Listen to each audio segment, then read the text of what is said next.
para incluir cada vez mais mulheres. E agora a gente está fazendo uma formação exclusiva para mulheres trans, com uma mulher trans pensando junto comigo, exclusivamente para elas, porque é todo um cuidado que a gente tem que ter diferenciado, desde a linguagem, do conteúdo, da acessibilidade. Porque, eu acho que eu comentei até com Carol, no nosso primeiro contato, a gente quer incluir mulher, mas não pode ser assim, sabe, incluir de qualquer maneira. A gente quer incluir mulheres diversas, então se a gente não traz, eu costumo dizer que a gente tem que ter uma lente, né? Uma lente interseccional, que é o seguinte: eu preciso incluir mulher, mas eu preciso incluir a mulher cis, a mulher trans, a mulher branca, a mulher preta, a mulher periférica, a mulher com deficiência, sem deficiência, a mulher mãe. Porque se a gente faz ações visando só a mulher, assim, geral, a gente acaba, infelizmente, só atingindo as mulheres brancas, sabe? Uma miopia, né? Exato, a gente precisa cruzar, assim, ó, gênero, raça, sexualidade, para chegar em diversas mulheres, em diversos segmentos que a gente não chegaria. Porque senão a gente só tem no curso mulheres brancas. E aí onde é que estão essas outras mulheres, sabe? Elas também merecem estar lá. Elas também merecem ter acesso a esse conhecimento, a essa formação. Gente, eu falo demais. Se vocês deixarem... Imagina! Não, Tá tá incrível, ótimo. tá sendo uma aula. Estamos amando. Eu ia, minha constatação que eu ia fazer era, até lembrando minha época de universitário, né? Eu tive 3 salas de aulas. A primeira iniciou com 6 mulheres, todas brancas, e no final se formaram só 3 delas. E em outras 2 salas de aula também, tudo computação, tá? A gente teve uma sala de aula com uma mulher e a outra sala de aula com 2 mulheres. Então, assim, eu acho que é nítido quanto que precisa de pessoas como você, Lau, Carol, nesse mundo. E é muito, muito legal ver vocês fazendo tudo isso, né? E até uma dúvida que eu tenho, você acha que talvez esse mundinho em que a gente está inserido aqui, hoje a gente tem essa exclusividade, que é um pouco, falta diversidade, você acha que talvez seja um nicho que dê para desenvolver tudo isso enfim, no Nordeste brasileiro e mostrar, dar mais visibilidade para esse segmento do país, onde tem uma cultura super forte, onde de fato estão os brasileiros, né? E não deixar só concentrado nesse núcleo São Paulo, Rio de Janeiro, Minas.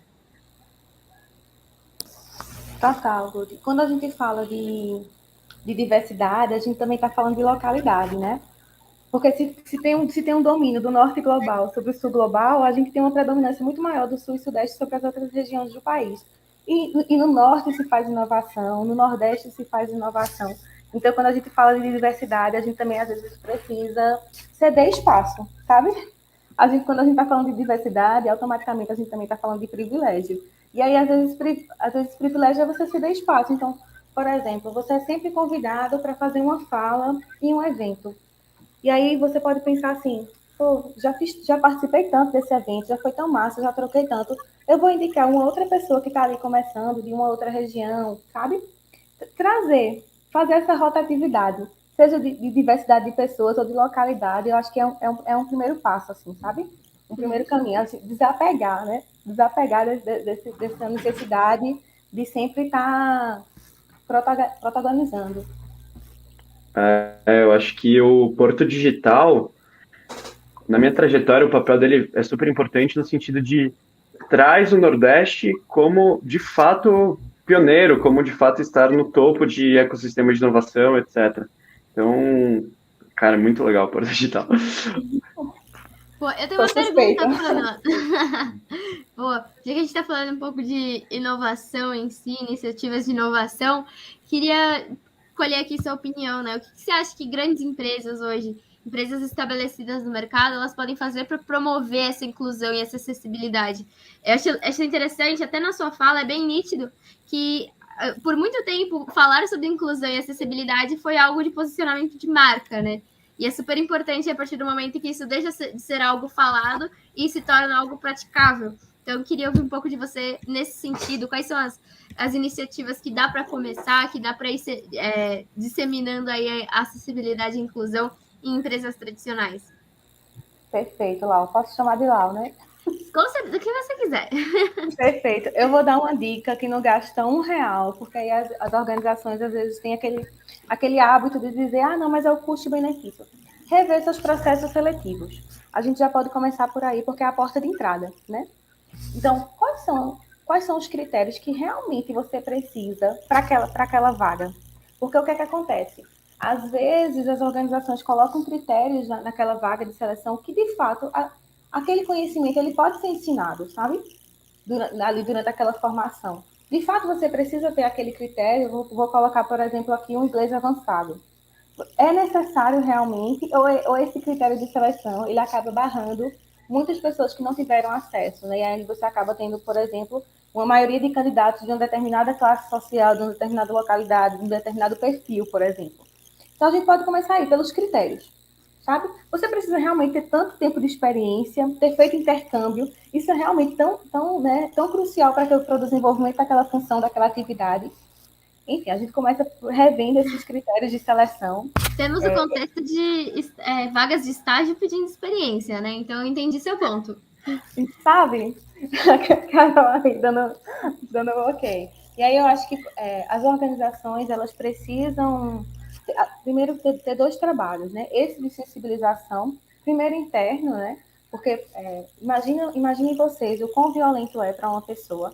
E aí é que a gente pode pensar uma pessoa negra, um LGBTQIA+, entrar numa organização e aquela organização não está preparada, as pessoas que fazem parte daquela organização não estão preparadas para acolher aquela pessoa. Ela vai sofrer violência simbólica diariamente ali. Então, em brincadeira, em ser excluído, o seu parceiro, seu companheiro, ser excluído do plano de saúde, não poder frequentar as festas, né, das organizações. Então, é esse trabalho de repensar os seus critérios de seleção, se não puder criar um programa, mas criar uma ação de formação dos colaboradores, né? Porque eu costumo dizer ao pessoal que assim, você chegar no século, né, em pleno 2022 e me dizer que você não sabe, não acessou, a gente que tem acesso à informação, a gente, né, tem determinadas pessoas e realidades que a gente entende, e aí eu entendo completamente.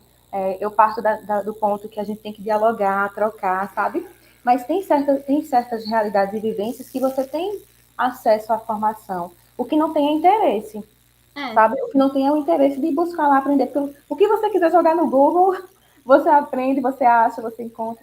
Então, as empresas reverem seus critérios de seleção, procurarem ter essa sensibilização até para contratar, mas também para contratar, não só para divulgar, sabe, gente? De dizer assim, olha que quadro lindo eu tenho aqui de diversidade, tantas mulheres negras, tantos LGBTQIA+, com deficiência, e no cotidiano, essas pessoas serem excluídas, sabe? Então, é inclusão de fato.